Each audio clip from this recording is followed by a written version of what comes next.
Buenas tardes, ¿cómo están? ¿Qué tal, maestra? Muy buenas tardes. Muy buenas tardes. Primero una disculpa enorme. Creo que ya les compartieron que vengo en un traslado. De verdad me apena muchísimo. Fue una actividad que que ya no pude programar, pero pues aquí estoy con mucho gusto, muy contenta. Muchas gracias, magistrada. ¿Qué tal? Muy buenas tardes a todas y a todos. Bienvenidos a la octava sesión de nuestra jornada de debate sobre derecho electoral, derechos humanos y derecho constitucional. El tema de hoy relativo a la propuesta de desaparición de los tribunales electorales locales correrá a cargo de la magistrada presidenta del Tribunal Electoral del Estado de Puebla, perdón, la maestra Norma Angélica Sandoval Sánchez. La maestra tiene una maestría en Derecho Electoral por el Instituto Prisciliano Sánchez del Tribunal Electoral del Poder Judicial del Estado de Jalisco. Es especialista en justicia electoral por la Sala Superior del Tribunal Electoral del Poder Judicial de la Federación, abogada, notaria y actuaria por la Benemérita Universidad Autónoma de Puebla. Es doctoranda en Derecho Electoral por el Instituto de Investigaciones y Capacitación Electoral del Tribunal Electoral del Estado de Jalisco. Ha desarrollado su actividad docente básicamente en su alma mater, en la Benemérita Universidad Autónoma de Puebla, y bueno, tiene una amplia trayectoria eh, dentro de la impartición de justicia electoral, tanto en el ámbito local como en el federal, y es para nosotros un gran honor poder contar con su participación para este tema que en estos momentos, en los días que corren, pues es un tema de bastante actualidad, de bastante polémica, y nos parece que dado el perfil, la experiencia y la trayectoria de la magistrada, es bastante óptimo el poder contar con ella este día. Muchísimas gracias, magistrada. Le cedo la palabra. Adelante. Muchas gracias. Bueno, pues como ya inicié diciendo, primero ofrezco una disculpa, ahora voy a prender mi cámara para que vean que no miento, tengo en el coche.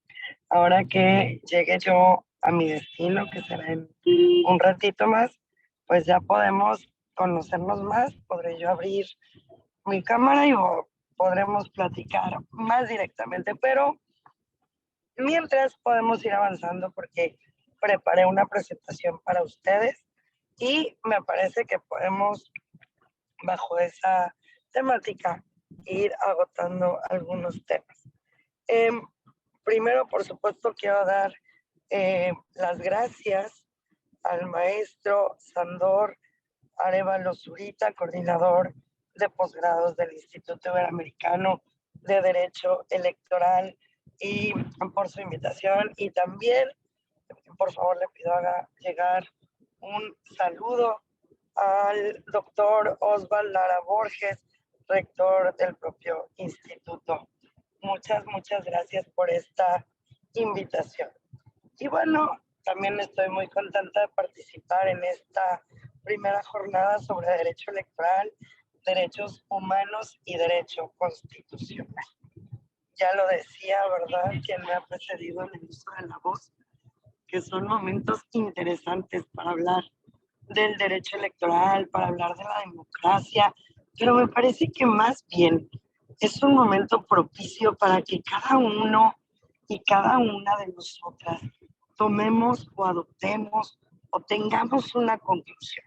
Y bajo esa óptica es que eh, la presentación, la plática, porque esto nada más es compartir un poco de mi experiencia, un poco de lo que he estudiado a lo largo de 20 años en la materia electoral, ¿verdad?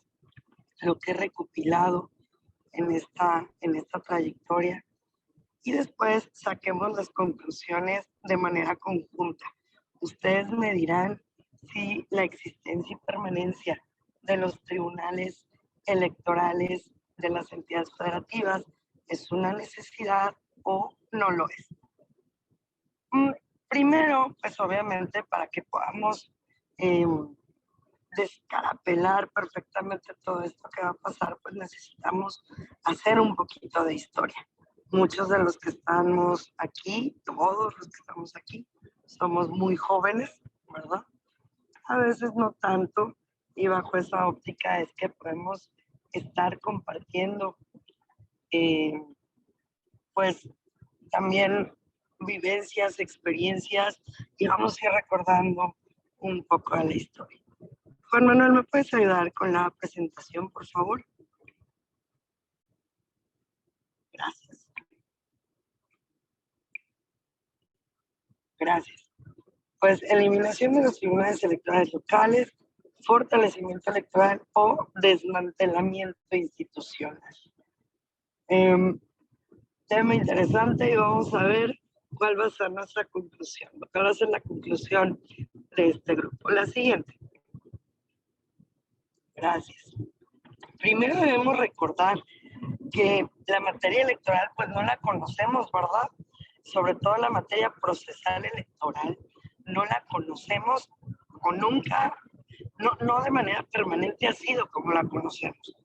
Ha tenido una evolución histórica, no solamente por cuanto a la democracia en sí, sino también por cuanto a las autoridades que conocen y sancionan o determinan la validez o no de un proceso electoral a partir de un órgano jurisdiccional. Y entonces, en un primer momento ni siquiera existía.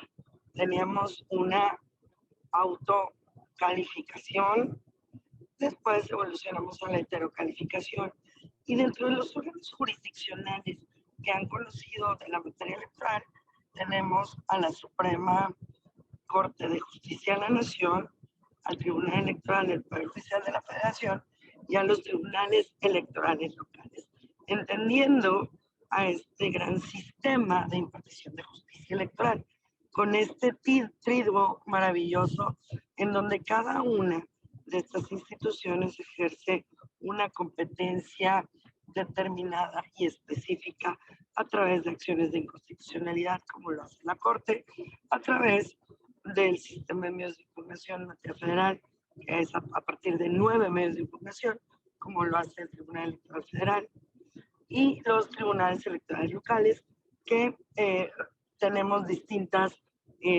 cantidad y formas de medios de impugnación, pero de manera general tenemos medios que tutelan el acceso efectivo de los derechos políticos electorales de la ciudadanía,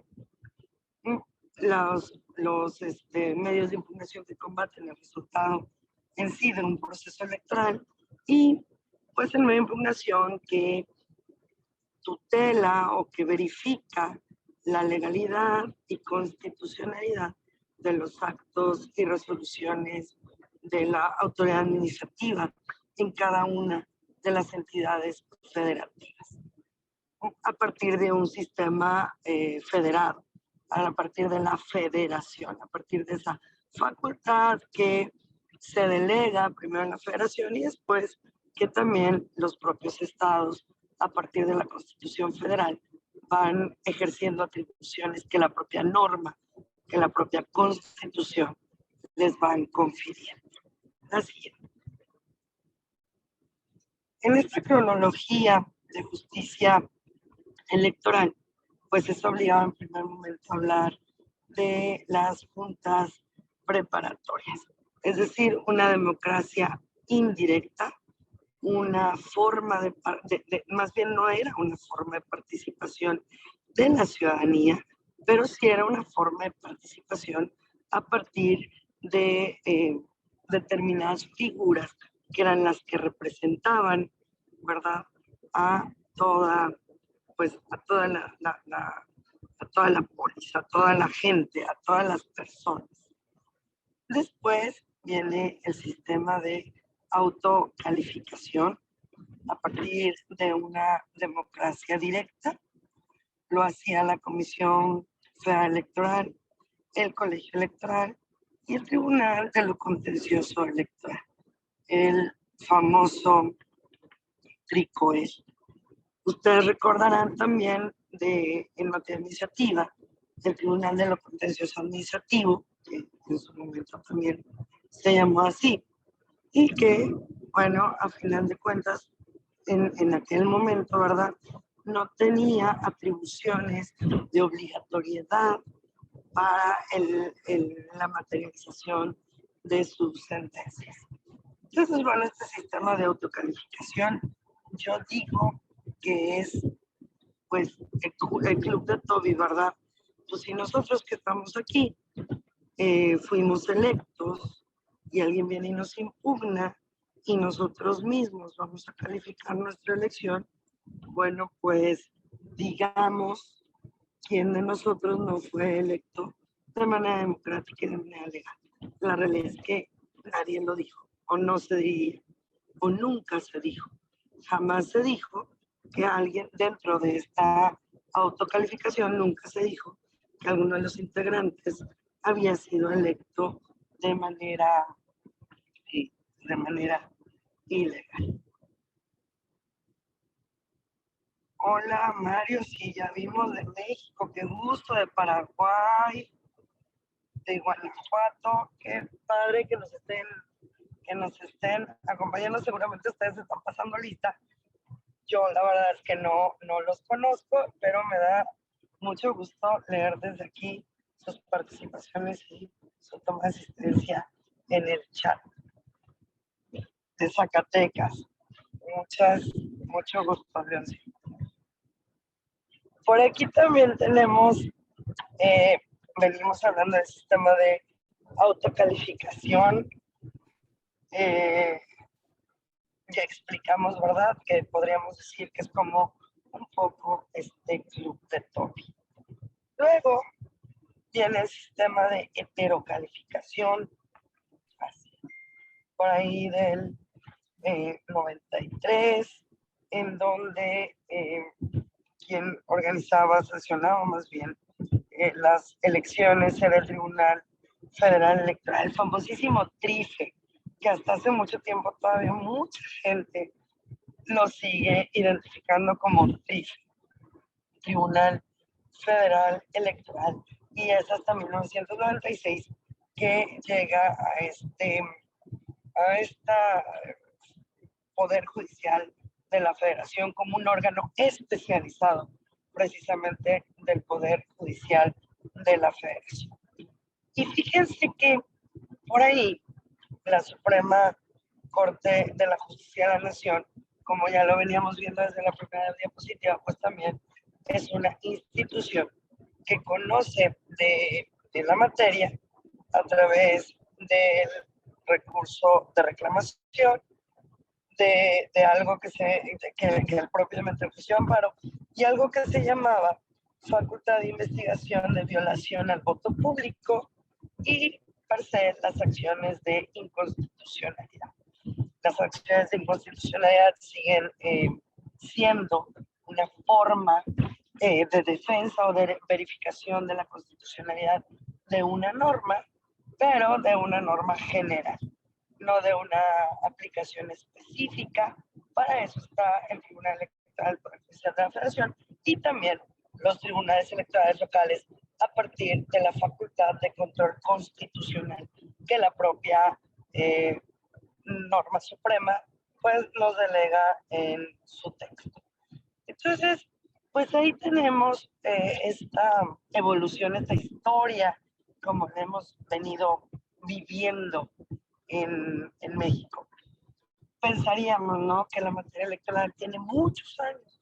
Y lo cierto es que los procesos electivos sí tienen muchos años, pero no el derecho electoral como lo conocemos. De hecho, el derecho electoral adquiere carta de naturalización hasta por ahí de 1994 con el magistrado entonces era secretario general de acuerdos, después el magistrado, ¿verdad?, Flavio Galván Rivera, quien considera que bajo las premisas de la academia, pues el derecho electoral tiene una identidad propia y necesita ser estudiada dentro pues de las universidades. A mí sí ya me tocó estudiar derecho electoral, pero tenemos muchas personas, abogados, abogadas, que el derecho electoral no era parte de, de la, de la currícula que debía cubrirse para ser abogado, para ser licenciado en Derecho. La siguiente. Gracias. Entonces ya veníamos diciendo, ¿verdad? Tribunal de lo Contencioso Electoral, el TRICOEL, 1986. Tribunal Federal Electoral, 1990-1993. Y Tribunal Electoral del Poder Judicial de la Federación.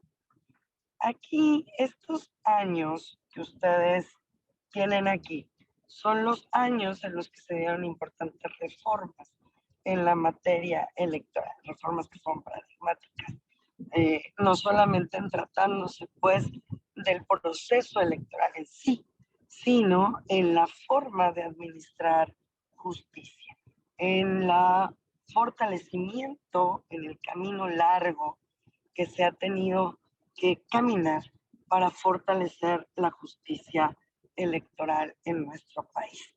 Entonces ya decíamos por ahí, me parece, todas son muy importantes, pero me parece a mí que la más relevante es en 1996, en donde se incorpora al Tribunal Electoral del Poder Judicial de la Federación. ¿Por qué? Pues porque antes se manejaba como simples recomendaciones, no eran sentencias vinculantes, eran simples recomendaciones. Y es hasta después, en época reciente, pues hasta incluso por ahí del año 2000, que empiezan a tener fuerza vinculantes las sentencias del Tribunal Electoral. Porque bueno, pues yo cuando doy clases, ¿verdad? Digo, pues es que necesitábamos llamar a Chapulín Colorado. Necesitábamos que alguien defendiera a las ciudadanías. Por supuesto que a los partidos políticos, por supuesto que son nuestros principales clientes si pensamos en un sistema político electoral a partir de los propios partidos políticos. Pero ahora tenemos incluso los candidatos independientes, ¿verdad? Entonces, concebimos el derecho electoral de una manera distinta, no solamente desde o a partir de un sistema de partidos políticos, sino también de la defensa y maximización de derechos políticos electorales de la ciudadanía. La siguiente. Gracias. Por ahí de 1977 teníamos la Ley Federal de Organizaciones Políticas y Procesos Electorales, que fue el primer ordenamiento en que se realizó la codificación formal de los medios de impugnación en materia electoral. Y es que en aquella época, lo que hoy conocemos como recurso de revisión se llamaba recurso de revocación y era promovido ante la Suprema Corte de Justicia de la Nación. Procedía contra acuerdos de la Comisión Federal Electoral, comisiones locales electorales y los comités distritales electorales. Pero no debemos perder de vista, no es parte, ¿verdad? De hecho ya lo han de haber visto con Miguel Ángel, con el presidente del Instituto Electoral de Estado de Puebla. Quizá les platico un poco de la autoridad administrativa, pero bueno, pues quien organizaba los procesos electorales en aquella época era la Secretaría de Gobernación. Entonces, bueno, esta norma, esta ley es muy importante a partir de el reconocimiento formal de los medios, pero pues todavía no se antojaba, o más bien todavía era muy incipiente esta democracia en nuestro país.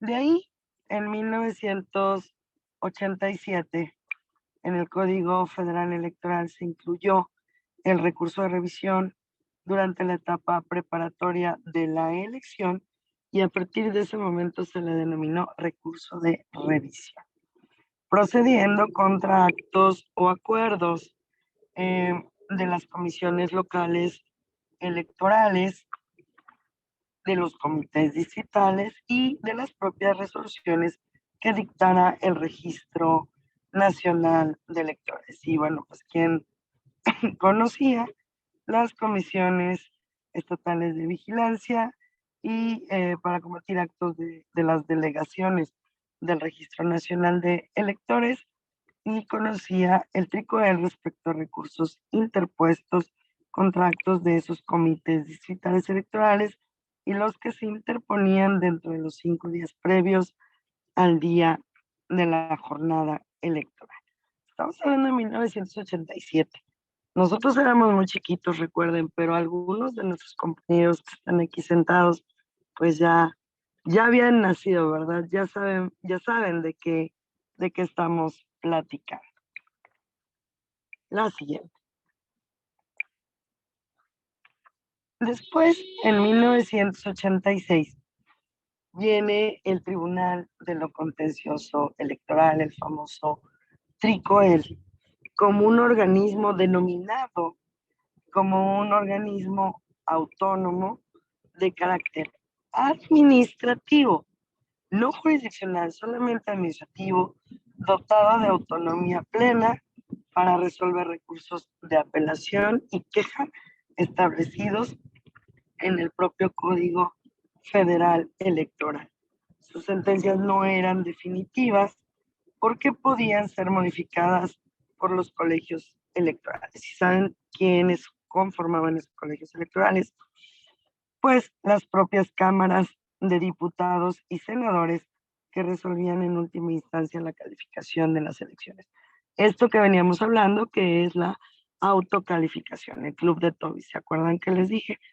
Ofrezco una disculpa si por aquí hay algún diputado o senador, pero esta parte académica, en este ejercicio académico, me parece importante dejar claro cuál ha sido esta evolución y cuál ha sido la manera en la que hemos transitado, avanzado, caminado hacia esta forma de justicia electoral. La siguiente. En 1990, ¿verdad? El Tribunal Federal Electoral, el famoso TRIFE, que hasta hace muy poco tiempo todavía mucha gente le decía TRIFE y todavía hay algunas personas que le dicen TRIFE, pues tenía como característica ser un órgano jurisdiccional autónomo.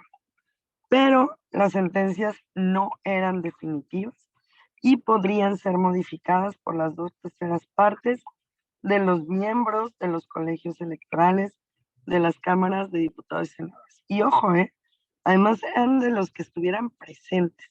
Ni siquiera tenía que ser una mayoría calificada, sino solamente los que estuvieran presentes podían modificar las sentencias de ese Tribunal Federal Electoral. Y bueno, en aquel momento ellos conocían por tratarse o por ser temas de pruebas, de motivación del fallo, o si este resultaba contrario a derecho. En 1993 se da un cambio muy importante en este sistema electoral, pero estoy hablando del 93, tampoco estoy hablando de hace muchos años, ¿verdad? Estoy hablando de una historia reciente de nuestro. Y es ahí donde encontramos que estas sentencias ya eran definitivas, desaparece la autocalificación de las elecciones de diputados y senadores y el IFE califica las mismas.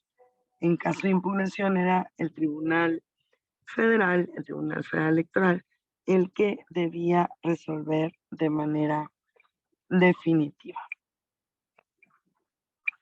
La siguiente, por favor. Llegamos a 1993, como les decía yo, una época muy importante, un momento muy interesante, sobre todo pues porque hablamos ya no de autocalificación, sino de heterocalificación, es decir, una autoridad distinta, una autoridad externa a quien estaba viviendo el conflicto, decidía sobre esos asuntos. Se define a este tribunal como un órgano autónomo y máxima autoridad jurisdiccional. Desaparece la autocalificación, como ya les mencionaba, de estas elecciones de diputados y senadores. Se faculta al IFE para que realice la calificación de sus selectivos, y en caso de controversia, el TRIFE debía resolverlo en forma definitiva. eh, y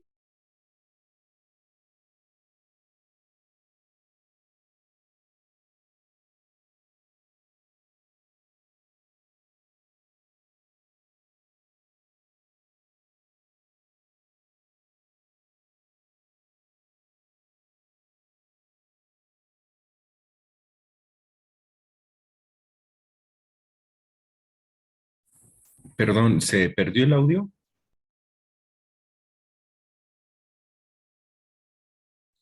Sí, doctor.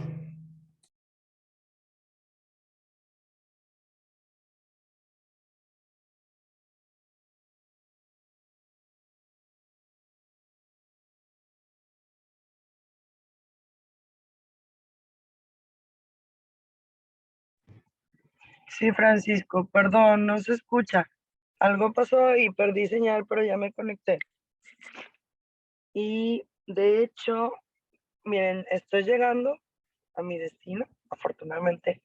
Regálenme 5 minutos, les prometo que voy a entrar corriendo y ya puedo prender mi cámara y podemos continuar. Sí, sí podría ser, maestro.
Pero ya no puedo.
Buenas tardes, perdón, ahora sí creo que ya estamos bien. ¿Sí me escuchan? Sí, doctora. Muchas gracias. Entonces, bueno, como veníamos diciendo, se mantiene la calificación política de la elección de presidente de la República, realizada por ese colegio electoral de la Cámara de Diputados, pero todo lo demás se fue a este órgano ya autónomo. Y esa palabra me encanta, bueno, no sé ustedes. Ahora vamos a ahondar un poco más en esta palabra, pero me parece a mí que le da una connotación diferente el hablar de un órgano autónomo quien califica un proceso electoral. La siguiente.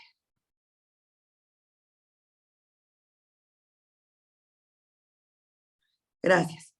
Decíamos también por ahí que fue muy importante esa reforma de 1996 porque pues se da al Tribunal Electoral, Tribunal Federal, el Tribunal Electoral Federal, TRIFE, se le incorpora al Poder Judicial de la Federación, es decir, que se le va dando un poquito de más carnita. Aquí ya las sentencias serán definitivas e inatacables.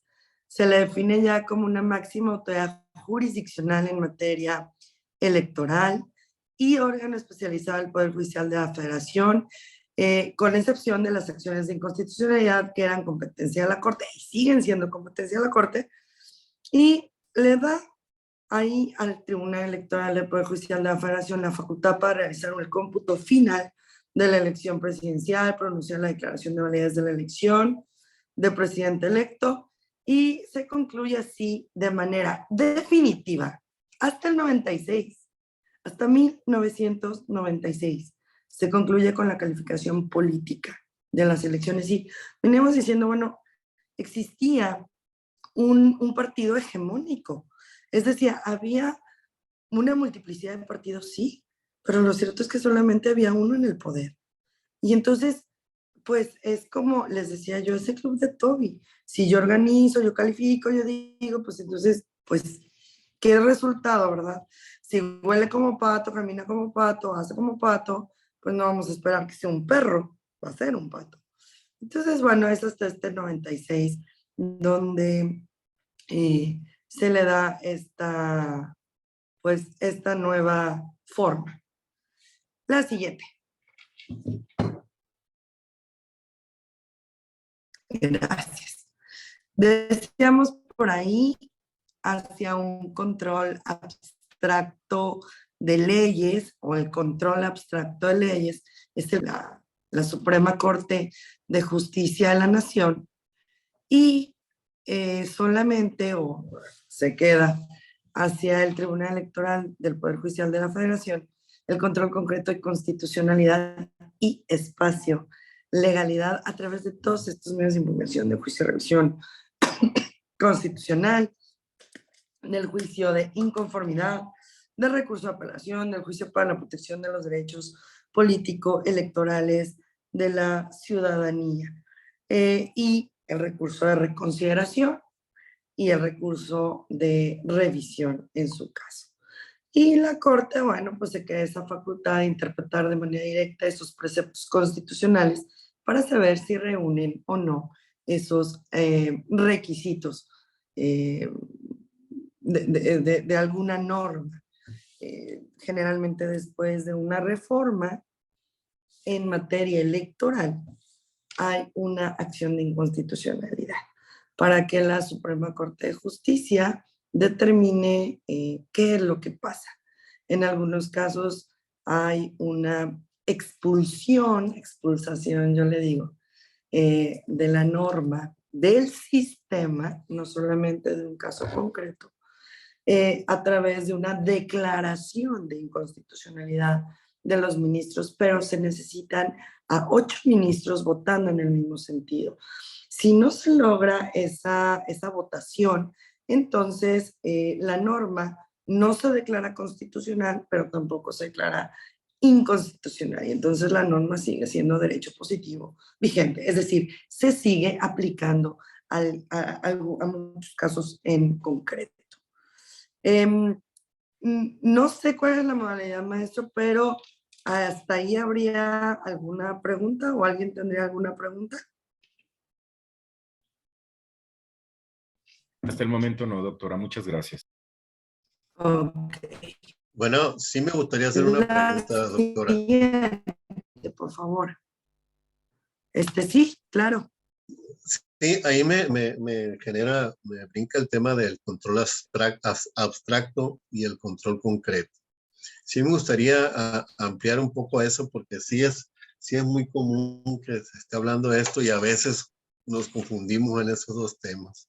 Sí me gustaría que hablaras un poquito de ello. Claro que sí. ¿Les parece bien si lo hacemos al final para que podamos terminar con este caminar del derecho electoral y regresamos al control de constitucionalidad? Claro, claro, claro, sin problema. Perfecto. Entonces, seguimos.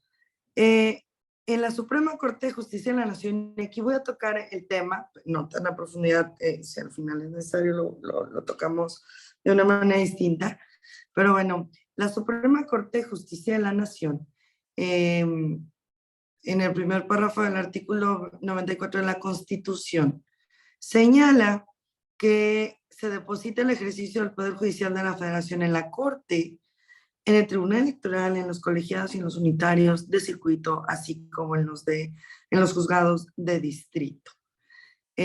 Aquí es donde también a nivel constitucional se reconoce esta existencia del Tribunal Electoral.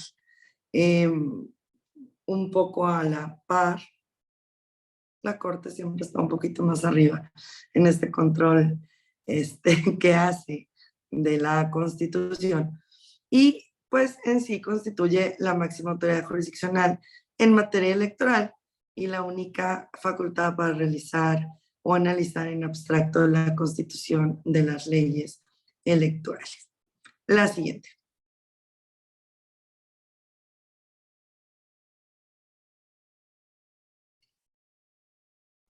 A partir del 22 de agosto del 96, son las acciones de inconstitucionalidad la única vía para plantear la no conformidad de las leyes electorales con la Constitución. Ahí haciendo un control abstracto y centralizado de la constitucionalidad de las propias normas. Y pasó algo, aunque no lo crean, no soy tan grande, pero tengo muchos años en la materia. Y por ahí del 2000, yo recuerdo perfectamente que hubo por ahí una sentencia del Tribunal Electoral del Poder Judicial de la Federación, en donde venía diciendo una jurisprudencia, donde venía estableciendo que el escrito que debía presentarse ante la mesa directiva de casilla ya no era un requisito indispensable para promover el JIN, el juicio de inconformidad. Es decir, se consideró por parte de la conformación del tribunal, se consideró que era excesiva esa norma y pues que era inconstitucional. La Suprema Corte de Justicia de la Nación emitió a su vez una determinación en donde se estableció que la única que podía ejercer control constitucional en abstracto era y revisar la constitucionalidad a partir de algún medio, ¿verdad? Pero que aplicara para todos, erga omnes, pues era la Suprema Corte de Justicia de la Nación. Pero por ahí, en la Ley Orgánica del Poder Judicial de la Federación, existe la facultad de crear jurisprudencia para la sala superior y también para las salas regionales, con un procedimiento distinto. Pero bueno, para el Tribunal Electoral del Poder Judicial de la Federación existe la posibilidad de crear jurisprudencia y, como ustedes bien lo saben, muchas veces es a partir de esas jurisprudencias que se van creando los precedentes para regular o para tutelar los derechos político-electorales de la ciudadanía. La siguiente. ¿Cuál es el objeto? Pues el análisis de la constitucionalidad de la norma, ya lo dijimos. Se realiza ante el Pleno de la Suprema Corte de Justicia de la Nación y solamente procede contra normas generales. Ya sabemos nosotros también cuál es el plazo para promover, con base en la ley reglamentaria del artículo 105 de la Constitución Federal. También aquí la siguiente, aunque está. ¿Quiénes están legitimados para promoverla? Cuando menos el 33% de los integrantes del órgano legislativo que ha expedido la norma o aprobado el tratado, el Procurador General de la República, los partidos políticos y la Comisión Nacional de Derechos Humanos. La siguiente. Ahí viene el plazo, son 30 días para poder presentarla. Y bueno, aquí si el último día es inhábil, será el siguiente hábil, en caso de que la demanda sea obscura, se prevendrá. Y se hace una solicitud de opinión a la Sala Superior del Tribunal Electoral del Poder Judicial de la Federación. Viene aquí en el cuadrito, en el penúltimo del lado derecho, donde no es vinculante, pero lo cierto es que sí se vuelve, me parece a mí, muy ilustrativo y muy beneficioso para la Corte escuchar lo que tiene que decir el órgano especializado en tratándose de la materia político-electoral. La siguiente. Como también ya les decía yo, para que la norma sea declarada inconstitucional se requiere una votación de 8 ministros y de ser aprobada tiene sus efectos erga omnes, es decir, generales para toda la población. Y pues es bajo esta tónica, bajo esta tesitura también, como les decía yo, que si no alcanza esa votación, la norma sigue perteneciendo al sistema, pero ahí es cuando los órganos de control constitucional, que son los tribunales locales, incluso las propias salas, que no sea la superior, o que sea la superior, o sea, todo el Tribunal Electoral Federal y los tribunales locales, podemos interpretar normas y revisar la constitucionalidad del contenido de las mismas. La siguiente. Si se declara inconstitucional por una mayoría de 6 votos, solo se interrumpe al caso concreto y solamente implicaría pues un efecto particular, pero prevalece en el sistema jurídico mexicano, era lo que les decía yo. ¿Para qué? Pues para que después otro órgano de control constitucional pueda revisar si es que es el deseo de los accionistas. La siguiente. ¿Se acuerdan que hace rato hablábamos de esta palabra que a mí me gusta mucho? No sé si a ustedes también, que son la autonomía, los órganos constitucionalmente autónomos.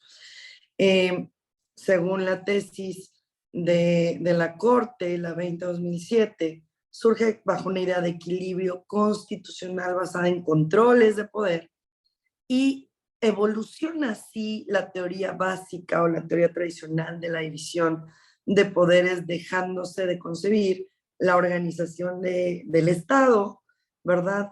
Como ejecutivo, legislativo y judicial, no perdiendo su esencia, pero debiéndose considerar como una distribución de funciones o competencias, haciendo más eficaz el desarrollo de las actividades encomendadas al Estado.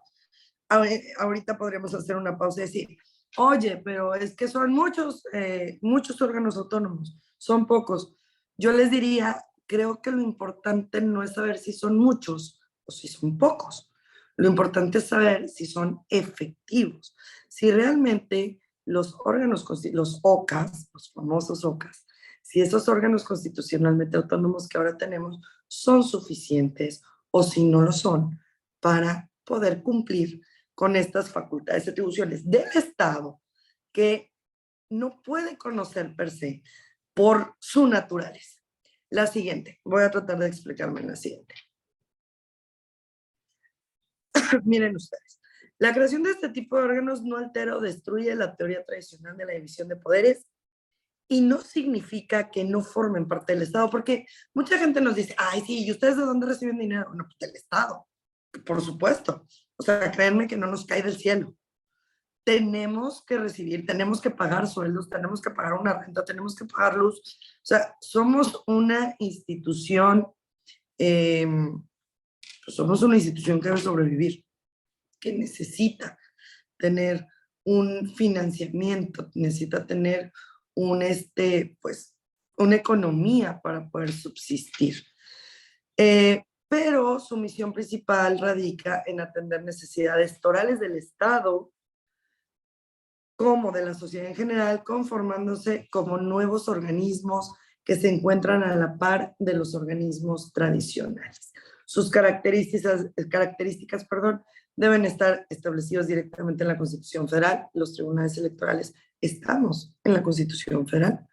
Debemos mantener con los otros órganos del Estado relaciones de coordinación. Quien se asusta porque, ay, ¿por qué la magistrada se fue a sentar con el gobernador? Pues porque nos tenemos que sentar, porque tenemos que discutir, porque tenemos que dialogar, porque además no estamos haciendo nada malo y además no lo hacemos en lo oscurito. Entonces somos instituciones, somos órganos que necesitan tener una constante relación de coordinación con otros diversos. Pero debemos contar con autonomía e independencia funcional y financiera. Eso es lo que no pasa con los tribunales electorales locales. Y lo voy a decir pues porque el ejemplo es Puebla. Nosotros, dentro de un o sea, fuera de un proceso electoral, en un año ordinario, ejercemos 18 millones y medio de pesos. Más del 92% es en pagar sueldos y salarios de las personas que trabajan en el tribunal. Pero ¿saben cuántos municipios tiene mi estado? Tiene 217 municipios. ¿Saben cuántos actuarios tenemos? Tenemos uno. Tenemos un secretario de estudio y cuenta por cada ponencia y también lo voy a decir, a mí, después de 20 años de ser secretaria auxiliar, de haber empezado a tener toda una trayectoria en la materia y además decirlo, y lo digo con mucho orgullo, amo la materia electoral. Lo cierto es que le mete uno a la redactada, le arrastra uno al lápiz y no da tiempo. De verdad hace unos grandes esfuerzos por sacar, por resolver. Tenemos una carga de trabajo importante. Estoy hablando del Tribunal Electoral de Puebla. Ya vi que vienen de distintos lugares, incluso de distintas partes del mundo. Podemos discutir, pero yo hablo del Tribunal Electoral que yo presido, el Tribunal Electoral del Estado de Puebla. Y a modo de derecho comparado, y tampoco me gusta hacerlo, ¿verdad? Porque la realidad es que si yo le preguntara a otros presidentes de otros tribunales de otros estados, seguramente me darían sus razones. Pero, por ejemplo, el estado de Tlaxcala recibe 40 millones de pesos fuera de proceso electoral. El estado de Veracruz recibe 90 millones de pesos fuera de proceso electoral.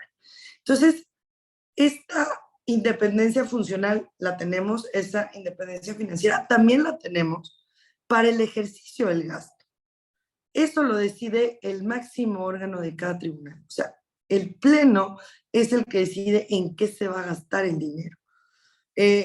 Por supuesto, ya dijimos que es dinero del Estado.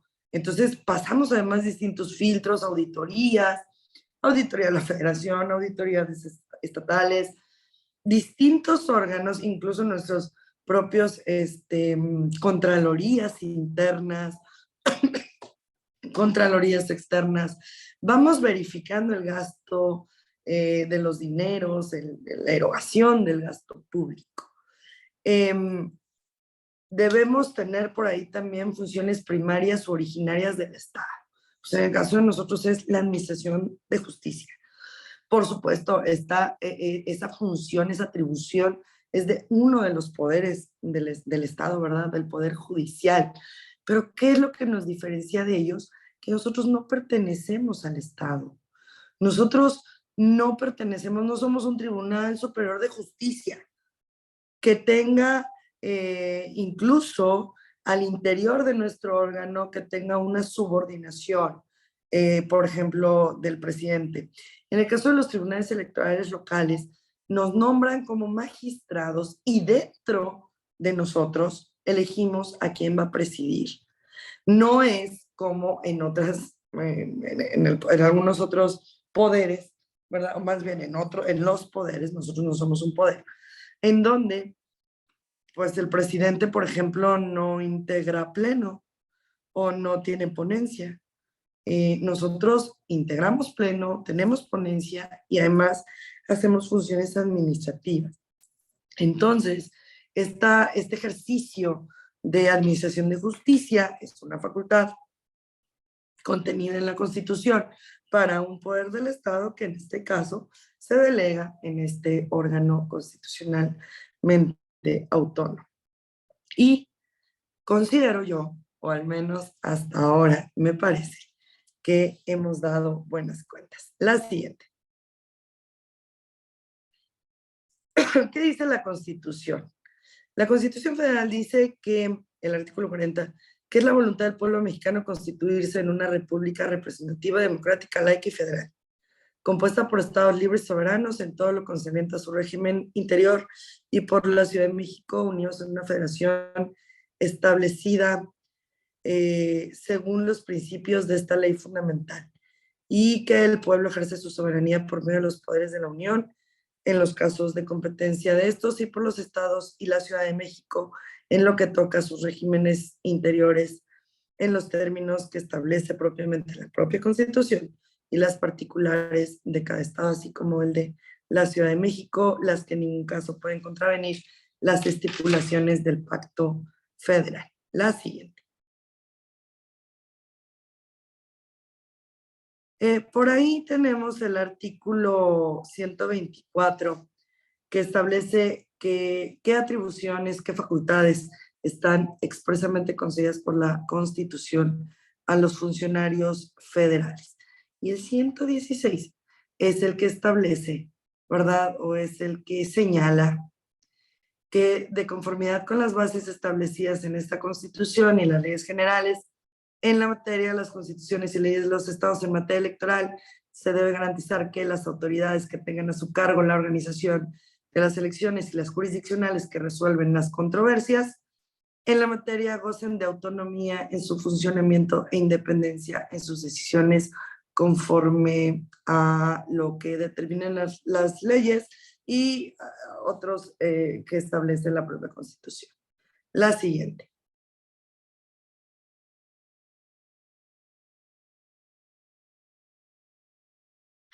Como yo les decía, pues yo les puedo hablar de Puebla, ¿verdad? Podría yo hablar de todos, pero me parece más justo hablar de mi estado, hablar del Tribunal Electoral del Estado de Puebla.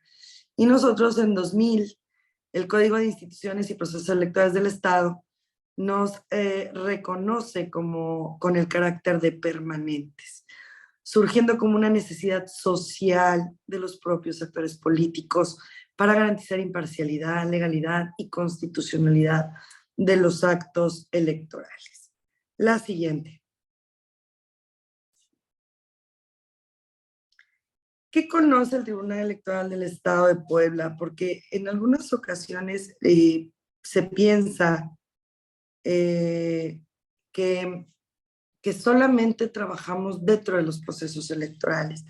Y yo con mucho respeto, les invito a darse una vuelta por el Tribunal Electoral del Estado de Puebla para que vean el cúmulo y el tipo y los temas de medios de impugnación que resolvemos.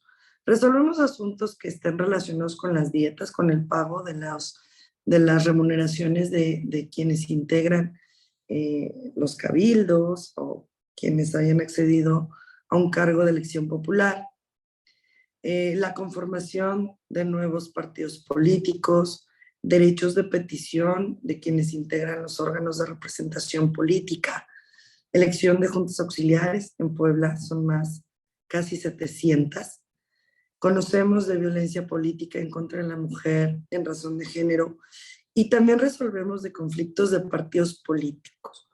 Por ahí pasa, o faltó también, ofrezco una disculpa, no lo aumenté, pero también conocemos de procedimientos sancionadores.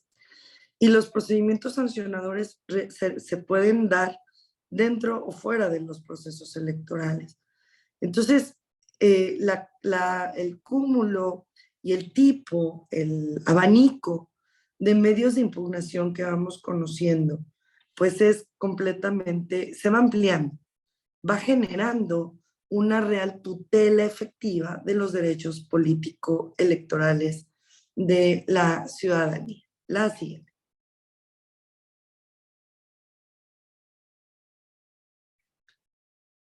Por ejemplo, en Puebla, para el proceso electoral del año pasado, nosotros conocimos 418 medios de impugnación, entre apelaciones, asuntos especiales, inconformidades. En el caso de Puebla, las inconformidades son los medios de impugnación en los que se ataca o en los que no se está de acuerdo con los resultados del propio proceso electoral.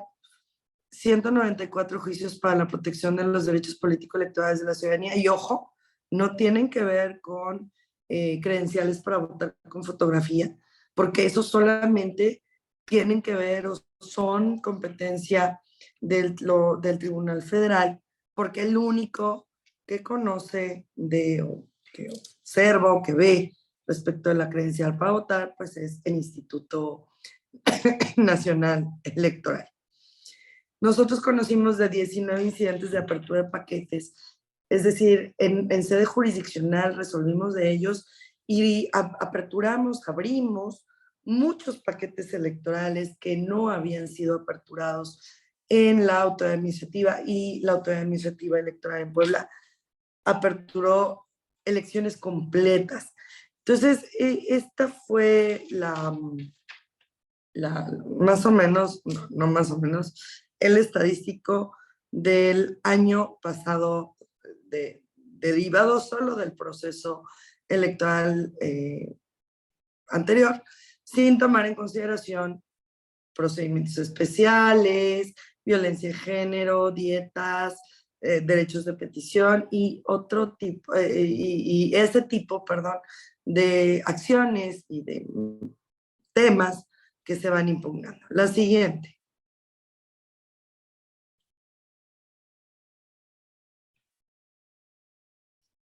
Con base en ello y a partir de mi óptica, es que también se realizan otras actividades que no son jurisdiccionales, que creo tienen una relevancia social muy importante. Realizamos capacitación cívica en escuelas, realizamos foros jurídicos con especialistas, capacitación a autoridades selectas, realizamos el acompañamiento en el cumplimiento de las sentencias, este tipo de foros en el que me encantan y de verdad estoy muy, muy agradecida que me hayan invitado. Por aquí también conocemos, ¿verdad?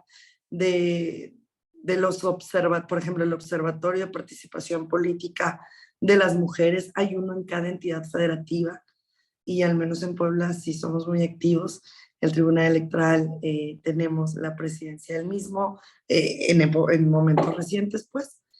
Tenemos también la verificación del pacto para juzgar con perspectiva de género, realizado por la Suprema Corte de Justicia de la Nación. Y como ustedes saben, tristemente, lastimosamente, en Puebla tenemos una alerta de género. Y entonces las autoridades jurisdiccionales, no jurisdiccionales, electorales o no electorales, estamos comprometidos en erradicar y combatir este tipo de, esta alerta, pues, que tenemos en más de 50 de nuestros municipios. La siguiente. Yo creo, cada quien sacará su propia conclusión, pero yo creo que la eliminación de los tribunales electorales locales no podría generar un fortalecimiento de la democracia. Yo les voy a preguntar, bueno, no sé si por aquí hay algún poblano o alguna poblana. Déjenme ver por aquí, a ver si alguien levanta su manita.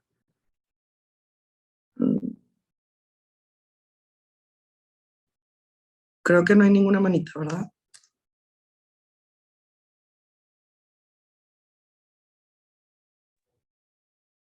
No, no hay. Ok. No hay poblanos, no hay poblanos. No hay poblanos ni poblanas, pero bueno, yo les cuento. Resulta que nuestro estado tiene una geografía muy compleja. Hay municipios a los que para llegar a ellos necesitamos rodear a través de otros estados. Por ejemplo, para llegar a Ixcanilpa de Guerrero necesitamos primero llegar a Ixtapas-Zihuatanejo. Y entonces tenemos un espacio de 8 horas de viaje para llegar hasta ese municipio. ¿Ustedes creen que con una geografía compleja, nosotros tenemos 7 regiones, en 7 regiones se divide Puebla, tenemos una composición altamente indígena y con estas distancias genera un muy complicado, muy complejo que los ciudadanos, las ciudadanas puedan llegar a platicar con nosotros? Es casi imposible, ¿verdad? Si para llegar con nosotros se tardan un chorro. Ahora imagínense ustedes, por ejemplo, Puebla pertenece a la circunscripción de la Ciudad de México y Guerrero pertenece a la circunscripción de la Ciudad de México.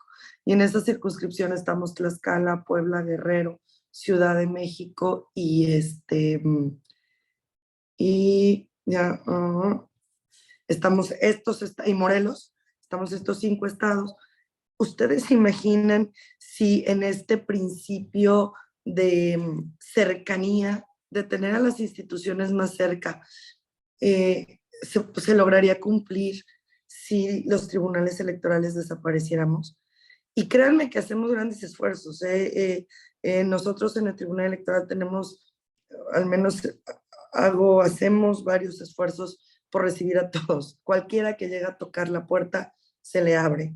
Y hacemos muchos esfuerzos por vincularnos con la ciudadanía, con las universidades, con los jóvenes, con los niños. Hacemos muchas actividades. Sabemos, por supuesto que sabemos que falta mucho por hacer, por supuesto. Quien haya dicho que la democracia está acabada, yo creo que no es mexicano o mexicana. Estamos caminando, pero me parece que vamos en la línea correcta. Una reforma, por supuesto. No le tengamos miedo al cambio. No nos da miedo el cambio. Pero una reforma bien pensada. Una reforma donde nos pregunten a nosotros, donde le pregunten a la ciudadanía, donde le pregunten a los partidos políticos. Porque ustedes saben, hay partidos políticos locales. ¿Y esos partidos políticos locales qué? Ahora ya no van a poder sentarse en una mesa. ¿Qué es lo que va a pasar con ellos? ¿Qué es lo que va a pasar con esos institutos políticos locales que tienen una representación en una demarcación específica? Yo soy una apasionada de la democracia, pero sobre todo soy una enamorada del federalismo. ¿Por qué? Pues porque estoy en la provincia. Por eso. Porque a lo mejor si yo fuera de la Ciudad de México, sí les diría yo, no, sí, lo más maravilloso es el centralismo. Trabajé, estudié en la Ciudad de México, me encanta la Ciudad de México. Pero creo que el trabajo local es muy importante. Perdón, pero lo que hacemos los locales es fundamental. Perdón, pero es como si yo pretendo llegar a un lugar en el que yo no conozco y tratar de que hagan lo que yo creo que tienen que hacer. Es como si yo llego con Blanca Estela, que es la que estoy viendo en mi pantalla. Blanca, perdóname que te agarre de referente, ¿verdad? Pero es como si yo llego con Blanca y le digo, ¿sabes qué, Blanca? A partir de mañana vas a cocinar con manteca y vas a cocinar para 20 personas y llegamos a comer a las 2. Y entonces a lo mejor Blanca va a decir, oye, espérame tantito, porque aquí la manteca no existe, el aceite sí, y no podemos cocinar para 20 porque, y además comemos a las 3. O sea, pues por lo menos preguntémosle a Blanca, ¿verdad? ¿Qué es lo que Blanca necesita para poder caminar? Yo estoy de verdad muy convencida de que todo lo que hacemos fuera de esta centralización, de este centralismo, es bueno y es rescatable. Por supuesto que es perfectible, claro, porque las instituciones las formamos seres humanos y no somos perfectos. O sea, el que te diga que todo está perfecto está mal, no ha hecho un ejercicio de autoevaluación. O sea, sentémonos a reconocer nuestros evaluadores, nuestros medidores. O sea, los tribunales tenemos medidores de eficiencia, de eficacia. O sea, el magistrado de la Sala Superior, Felipe de la Mata, establece que solamente el 30% de medios de impugnación que resuelven los tribunales locales son revisados por la autoridad federal. Somos lo voy a decir así, pues, una coladera enorme. Detenemos un chorro. Y les voy a decir otra cosa, en el proceso electoral, y aquí seguramente hay muchos funcionarios, funcionarias que pertenecen a distintas instituciones. ¿Cuántas horas nos sentamos a platicar con ellos? Nos sentamos mucho, trabajamos, le pensamos, nos sentamos a decir, ¿y ahora cómo vamos a hacer? ¿Y ahora cómo vamos a llegar? Y ahora hay que hacer esto. O sea, sí, yo no digo no a una reforma, por supuesto que sí a una reforma, pero que nos fortalezca como mexicanos, como mexicanas, porque no me pienso ir de México. Yo estoy aquí, yo vivo aquí estoy contenta, pero sí creo que debemos mejorar estos procesos. Es que los magistrados no son los más capacitados. Ok, sentémonos y veamos de qué manera pueden ser los más capacitados. Ya intentamos distintos modelos. Primero los elegían los congresos locales. Dijeron no a los magistrados y a los consejeros.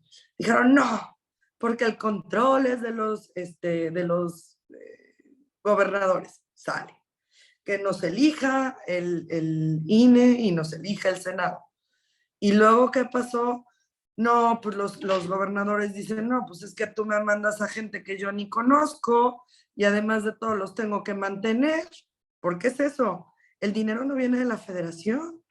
El dinero nos lo dan las entidades federativas.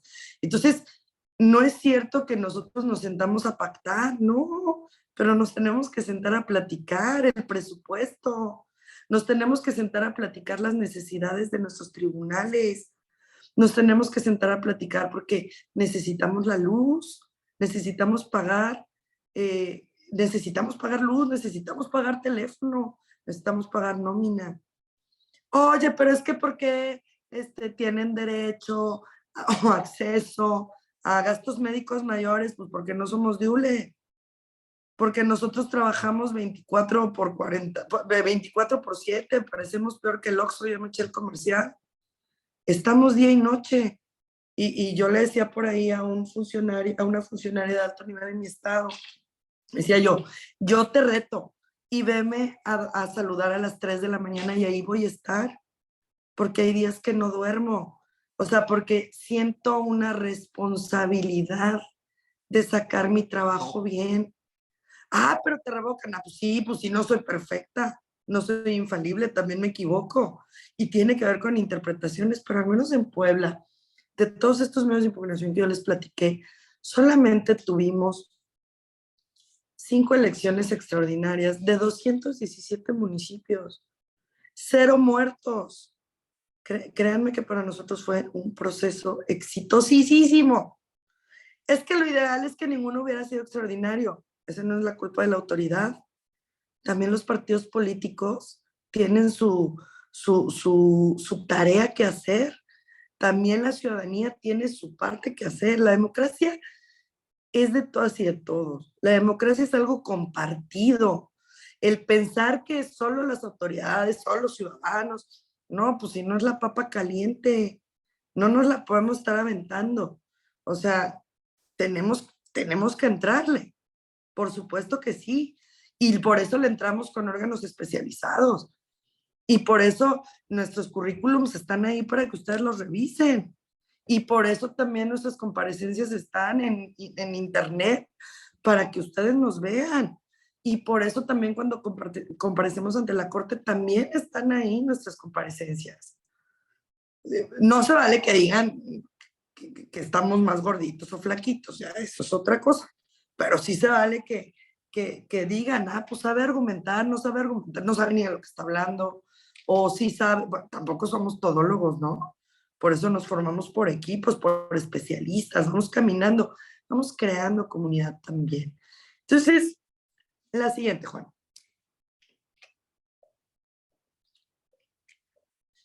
Yo hasta ahí dejaría mi intervención, ¿verdad? Ya en obvio de no seguirlos durmiendo. De verdad, reiterándoles una disculpa enorme, ahorita regresamos al tema que nos pidió platicar, pero me parece que con lo que expliqué después un poco se fue aterrizando el tema en el control abstracto, control difuso, que es lo que pasa en algunas sentencias, también hay que decirlo. O sea, nosotros también de repente nos agarran en onda rara cuando leemos así de, tiene aplicación para todos los casos, y tú, pero ¿cómo para todos los casos? Pues no nada más para el caso concreto y de repente, bueno, pues ya tenemos ahí unos vaivenes, pero también tenemos a nuestro alcance aclaraciones de sentencia, solicitudes, consultas que hacemos a las distintas autoridades, pues para tratar de ir en la misma línea, en la misma tónica, porque, pues, o sea, bueno, al menos yo sí creo que todas y todos nos merecemos lo mejor que podamos tener, en todos lados, tanto en nuestros dirigentes como en nuestros representantes, como en nuestros impartidores de justicia, como en nuestros maestros. O sea, ¿qué nos decían? Bueno, a mí sí me decía mi mamá, por favor, si vas a ser el barrendero o la barrendera porque eso te gusta, sé la mejor, por favorcito. O sea, que no sea nada más porque vienes tratando de sobrevivir. Yo no vengo a defender una chamba, esa es la verdad. O sea, yo tengo una carrera y así como amo la materia electoral, también me apasiona el amparo, trabajé en un juzgado de distrito y también fui muy feliz. No estoy defendiendo una chamba, pero vivo aquí, no me voy a ir. Y la democracia me gusta, la libertad me gusta poder elegir. Y no me parece que fortalecer, que el fortalecimiento de la democracia sea solamente de un sector. Es responsabilidad y obligación de todos y de todas. Y si no, después no nos quejemos. Ahí sí, o sea, ya. Porque chances tuvimos, foros tuvimos, oportunidades tuvimos. Claro que lo hacemos de manera muy respetuosa, también respetando la democracia, ¿verdad? La mayoría es importante, la mayoría decide, pero también la minoría tiene derecho a expresarse y también la minoría tiene derecho a ser escuchada y también la minoría en algún momento se vuelve mayoría. Yo hasta aquí la dejaría, maestro, y estoy a tu disposición. Gracias, maestra. Pasaríamos brevemente a la ronda de preguntas y respuestas. Insistimos con las compañeras y los compañeros que sean breves, por favor, en la manifestación de sus inquietudes, de sus preguntas o de sus comentarios. Muchísimas gracias. Adelante. Arturo Osuna, por favor. Ok, claro. Bueno, Angélica, pues la verdad, primero, pues expresarte, me gustó lo último que dijiste en el tema de la situación que están pasando los soples y hacia dónde va este tema corriendo muy fuerte. Pero yo quisiera tener una pregunta. Ustedes como presidentes de los soples, ya han platicado este tema entre los 32 entidades para expresar lo que tú te estás diciendo y que en el tema de la reforma electoral se puedan ustedes escuchados. Gracias, Arturo. Algún día voy a ser consejera, competí, llegué al final, nada más que no fui electa. Yo soy magistrada presidenta. Y a partir de las asociaciones, en este caso yo pertenezco a la Asociación de Tribunales Electorales de la República Mexicana. Y sí hemos platicado, no solamente las presidencias de los tribunales, sino quienes integramos los tribunales. Hemos acudido a foros, hemos ido al Senado de la República, hemos ido a la Cámara de Diputados, o sea, y digo hemos porque yo he estado ahí, yo he defendido y he dicho lo que pienso en la parte técnica. Y no es defender lo que pienso, a ver, es defender mis convicciones, mis principios. Yo creo en la democracia y creo en el federalismo. Entonces, me parece a mí que, por supuesto que ya decíamos, todas las voces son valiosas, todas las voces son importantes, todas las voces merecen ser escuchadas. Y pues si nos han escuchado, vamos a ver qué tanto eco, qué tanto nos supimos dar a entender. Pero sí hemos hecho intentos por que nos escuchen. Gracias, maestra. Javier Martínez, adelante, por favor. Gracias, doctor Sandor. Magistrada, buenas tardes. Gracias por su intervención, sus palabras.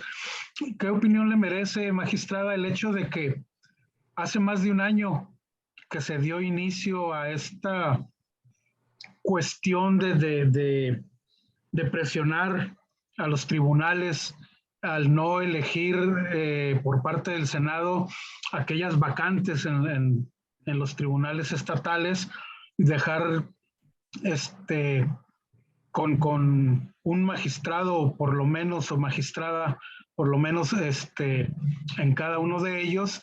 Y pues bueno, se suple esto con el hecho de incorporar al secretario o secretaria, en fin, pero ahí ya se manifiesta una inamovilidad hacia lo que debiera haber sido un proceso democrático.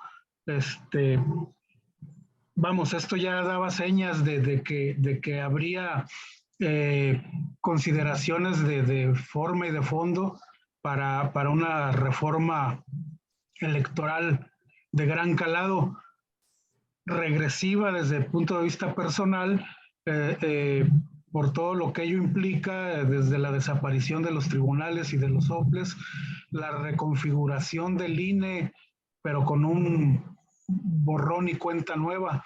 Entonces me gustaría escuchar su opinión al respecto. Muchas gracias, magistrada. Muchas gracias, Javier. Muchas gracias por la pregunta. ¿Qué opinión? A ver, yo sí lo voy a decir después de 20 años de estar en órganos de impartición de justicia. Y lo digo sinceramente, en Puebla, por ejemplo, tuvimos la renuncia de 2 magistrados en la reforma de 2014, justo cuando en 2014 que se materializó en 2015 en las leyes secundarias, en donde se cambia la forma de selección de magistrados. Hubo la renuncia de 2 magistrados, un magistrado y una magistrada. Se dio aviso al Senado, el Senado no emitió la convocatoria correspondiente y por algún tiempo estuvimos funcionando con un magistrado y 2 secretarios. A mí me parece que es tan técnico lo que hacemos en los tribunales, también en el OPLE, pues ahí está una estructura sosteniendo a las instituciones. A ver, no es Hércules, no es una persona sosteniendo, es una estructura, es un mar de personas haciendo su trabajo para sostener a un Estado, a un país. Y lo cierto es que en esta parte técnica no vimos ninguna complejidad, pues porque también tenemos por ahí órganos que nos revisan las sentencias para el caso de que alguna de las partes no esté de acuerdo con el sentido de nuestras sentencias. Quizá yo lo pienso, es que yo soy muy, yo trato, no trato, esa es mi naturaleza, soy muy positiva. Y yo creo que más bien es que ahí hay muchas situaciones políticas, ¿no? Tampoco han nombrado al Consejo de la Judicatura, a los colegiados, y ellos no son electorales. Tampoco los nombraron. Están en la misma que nosotros. Quizá yo vería más hacia algo más político. Digo, y no hay que asustarse, pues la Cámara de Senadores es de partidos políticos. O sea, ahí hacen política. O sea, no me parece que habría que asustarse si en los lugares de política se hace política y si en donde hacemos sentencias hacemos buenas sentencias y si o sea, no creo que haya una situación de temor. Los tribunales vamos a seguir trabajando. No va a pasar que no trabajemos. Eso sí le prometo que no va a pasar. Vamos a seguir funcionando con nuestros secretarios en funciones de magistrados, pero le repito, la parte es tan técnica y lo otro que tenemos es que somos órganos colegiados.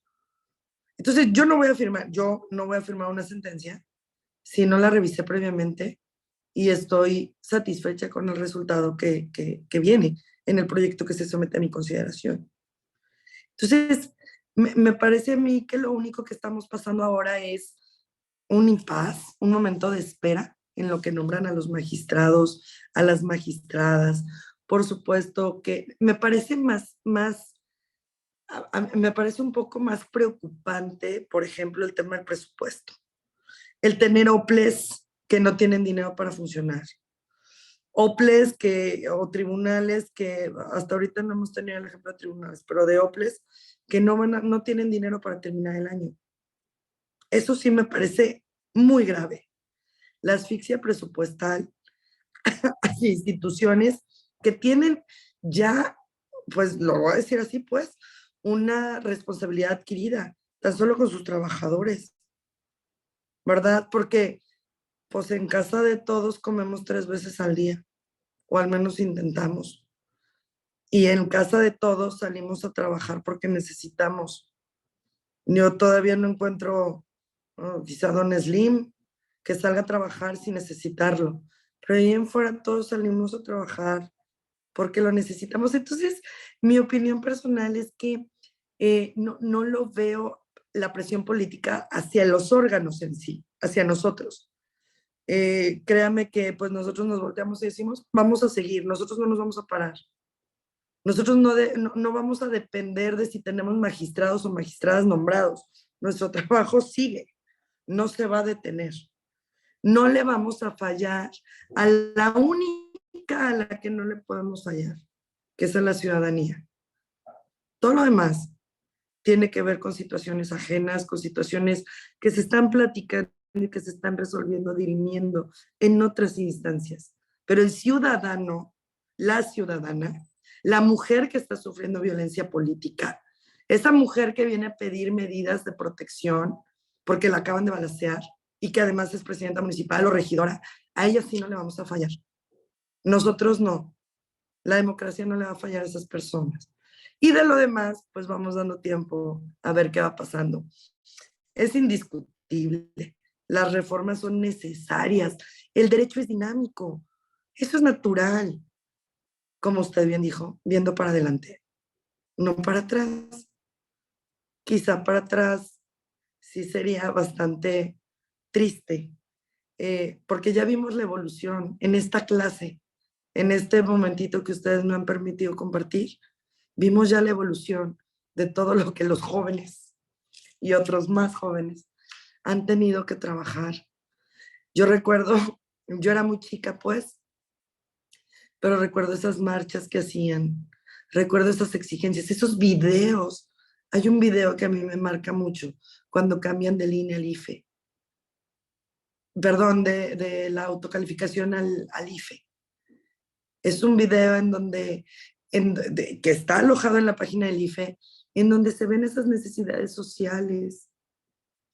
O sea, esas necesidades de la gente por tener una mejor vida, por ser mejor representado.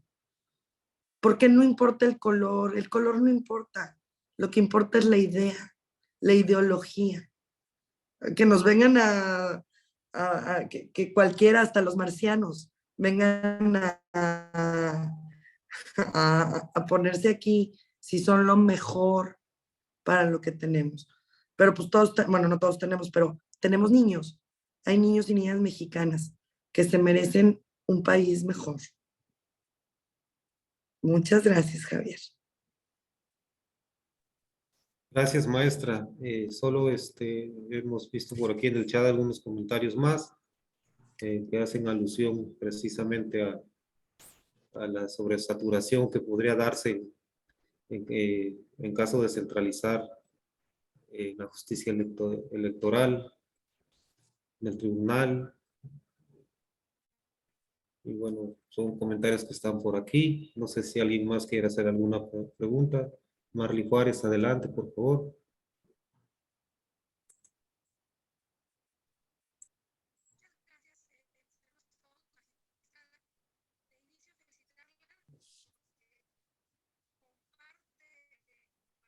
Sí, adelante, Marley.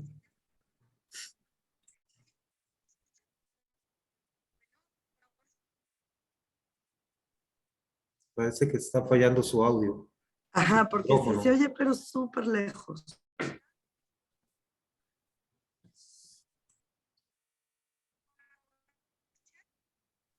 Si gusta compartirnos su comentario a través del chat. Veo aquí, claro, no, los procesos yo fui consejera del IFE, fui consejera distrital. Y sí, por supuesto que ojalá, yo siempre cuando les doy clase, digo, por supuesto no es el caso porque ustedes son muy avanzados, pero cuando doy clases en la universidad a mis alumnos, les digo que el proceso electoral es como una fiesta. Algunos ya casados, otros no. Les digo, pero todos han organizado una fiesta. Desde qué vamos a dar de comer, qué vamos a tomar, dónde va a ser, es mucho tiempo de organizar. Y la fiesta se va en 3 segundos. Y al otro día, ¿quién va a llegar a recoger? O sea, efectivamente, los procesos electorales, este cambio de quienes nos representan no dura solo un día. O sea, es un camino largo. Y también hay que decirlo, ¿por qué es caro? Pues porque los partidos políticos y los ciudadanos no hemos provocado que sea más ágil. O sea, esa es la verdad. Yo soy pro voto electrónico. Pro. Y que no tengas que ir a una urna. O sea, yo digo desde mi celular. Se me hace increíble que puedo hacer una transferencia electrónica de $1,000,000 desde mi celular, pero no puedo ejercer mi derecho de voto. O sea, ¿por qué no? Oye, es que nos van a hackear. Pues entonces contratemos a los hackers. ¿Cómo hacen las grandes empresas transnacionales para que no hackeen sus aplicaciones? Contratan a los hackers. abren los concursos y dicen quien hackee la seguridad de mi aplicación, le voy a pagar tanto, y ya que se las hackean, nos contratan para después crear los firewalls, la protección. O sea, ¿por qué no abaratamos por ahí? Sí entiendo, es que no todos tenemos acceso, estoy de acuerdo, pero vayamos bifurcando, vayamos explorando, vayamos abriendo. ¿Por qué no permitimos que quienes ya quieran migrar al voto electrónico ya lo hagan? Y ya les autoricemos su boleta desde su celular. No, es que queremos ver si de verdad no los están coaccionando. Híjole, a mí como ciudadana sí me molesta que crean que soy tonta. O sea,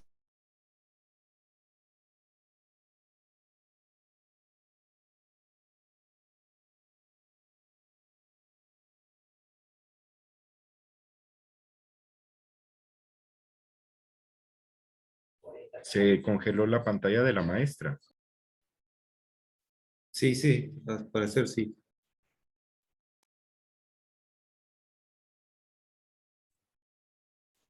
Marley Juárez, si gustara hacer su comentario a través del chat en lo que retomamos el audio de la maestra Sandoval.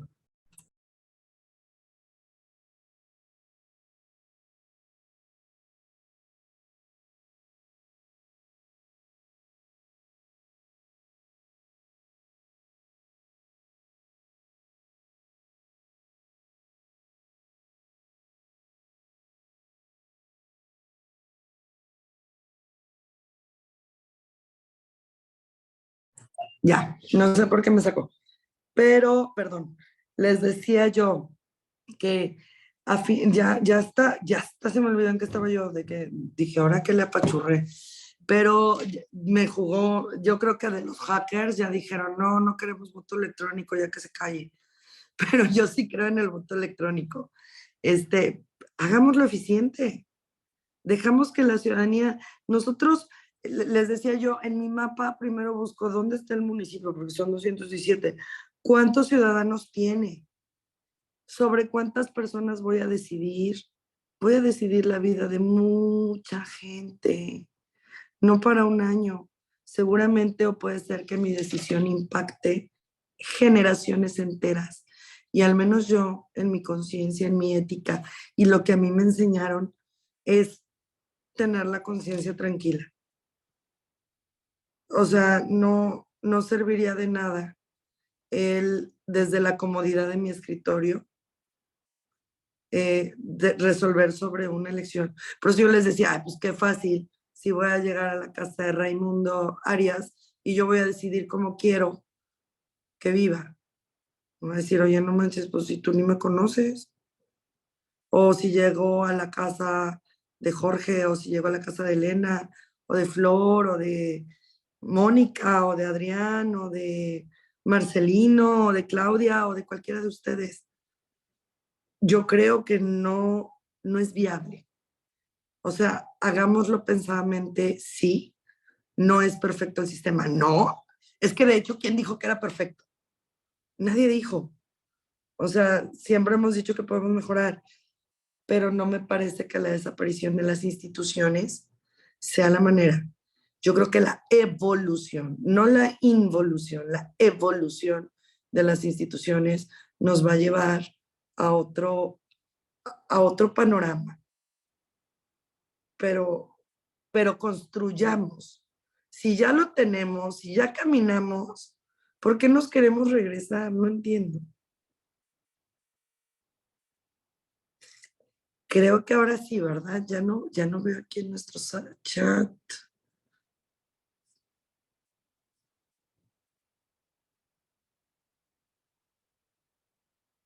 Sí, estoy de acuerdo contigo, Marley.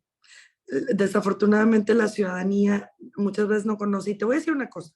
Muchos dicen, no, es que las autoridades estamos fallando.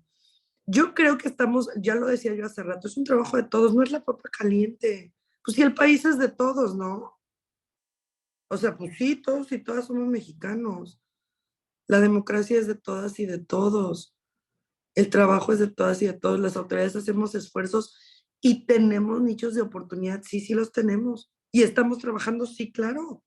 Y estamos pensando, por ejemplo, Juan Manuel es el área de comunicación social del tribunal, y un ejemplo muy rápido. Cuando yo asumí la presidencia hace año y medio, porque ya les dije que así como me ven, no soy tan grande, yo estoy y doy clases en la universidad, o sea, en licenciatura, pues yo sí estaba muy preocupada y ocupada por los jóvenes. Y entonces dije, abramos el canal de TikTok. O sea, obviamente yo no hago los TikToks, reconozco y respeto al ministro Saldívar haciendo sus TikToks.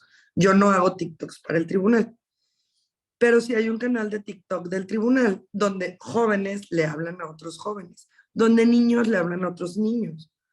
Instagram también tenemos. O sea, hacemos un esfuerzo. La primera reacción que tuvimos en TikTok sobre todo fue de desaprobación por parte de gente más grande, incluso ex trabajadores del tribunal. Me volteé y dije, ¡bravo! ¡Felicidades! Eso significa que nos ven. Y si nos ven, eso significa que estamos trabajando. Y así como ellos nos vieron para criticarnos, muchos otros nos han visto para bien.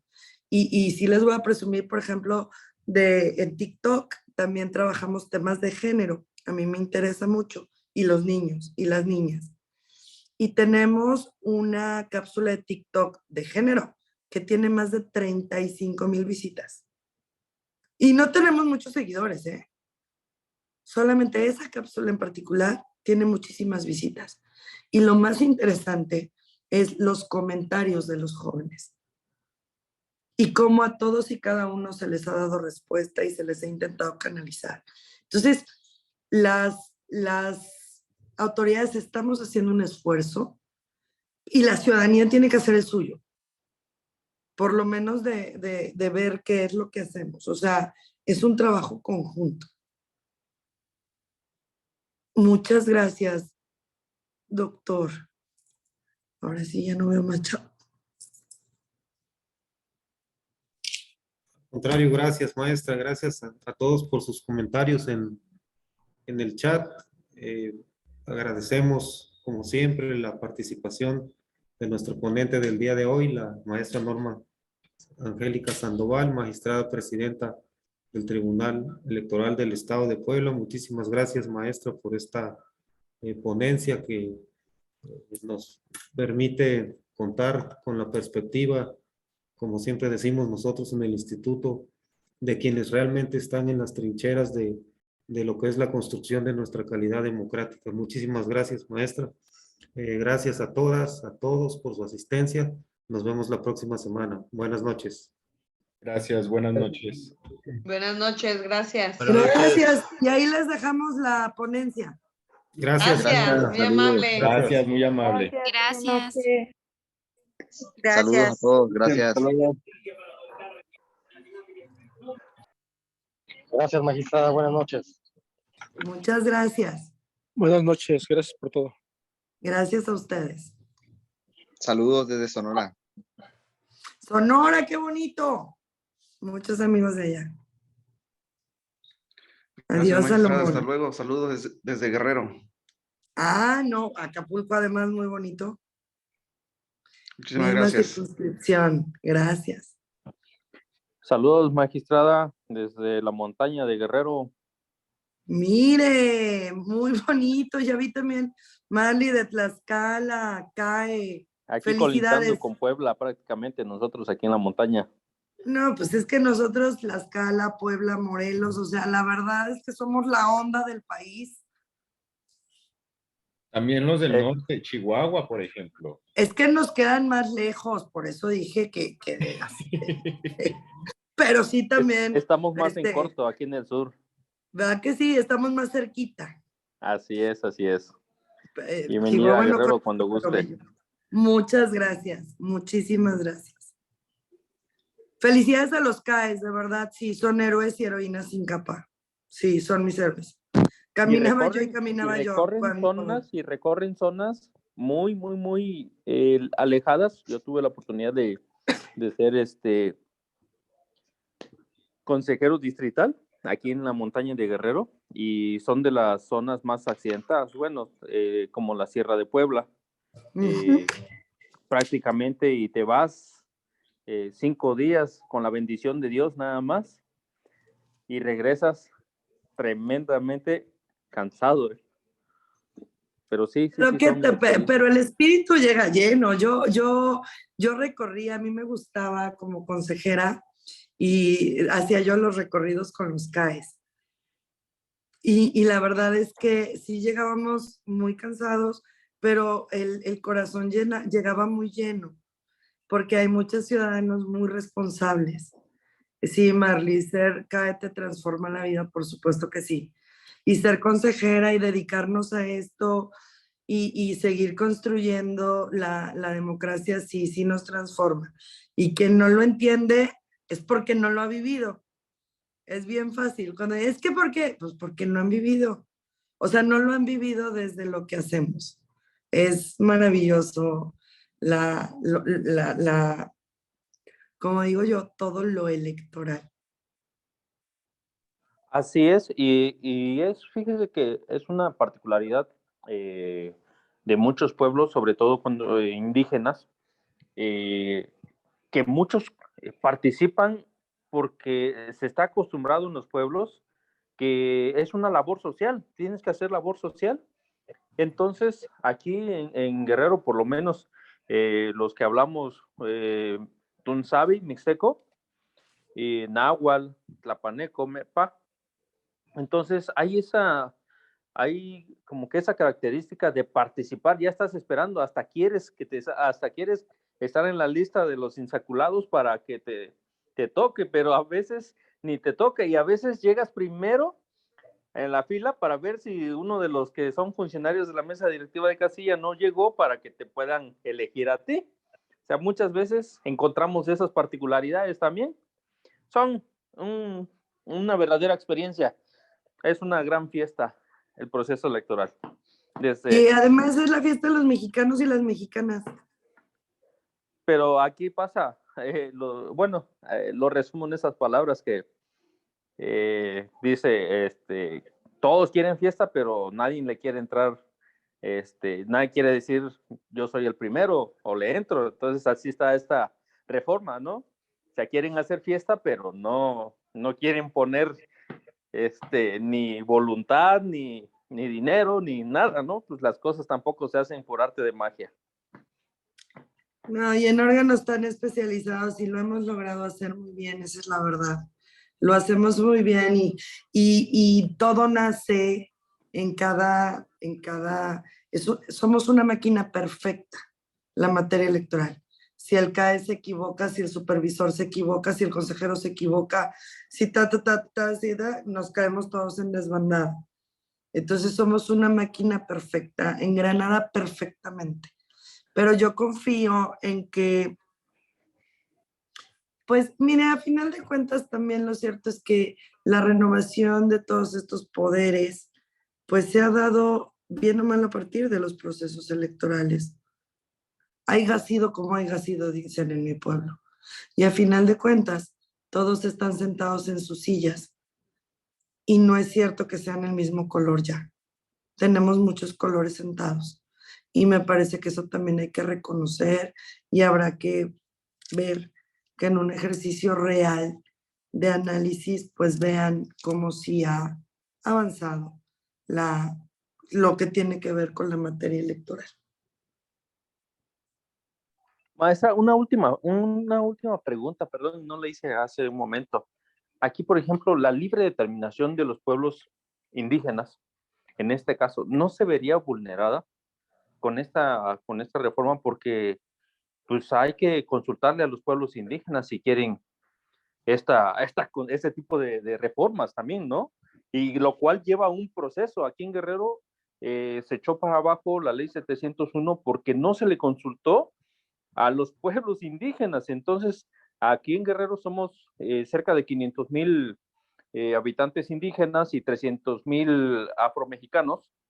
Entonces, somos un porcentaje considerable ya a nivel estatal. Entonces, hay muchas cosas, creo, que se deberían de tomar en cuenta todas esas situaciones, ¿no? No nada más es que la oposición o que el PRIAN, o sea, esos, como decía usted hace un ratito, todos creo tienen errores, todos los partidos tienen errores, todos los personajes políticos tienen errores.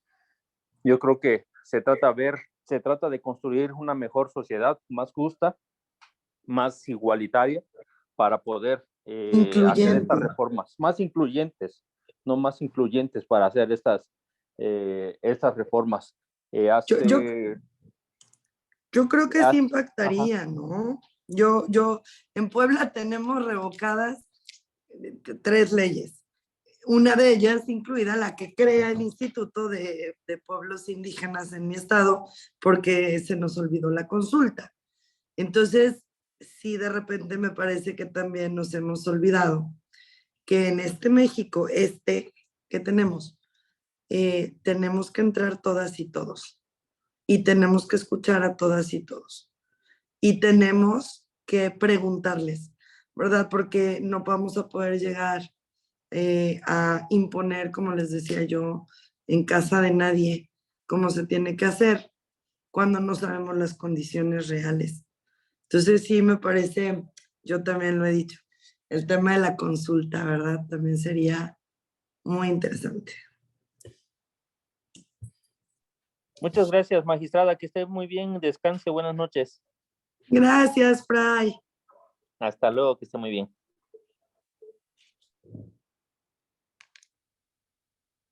Hasta luego, buenas noches. Hasta luego, maestra, muchas gracias, buenas noches. Saludos, magistrada.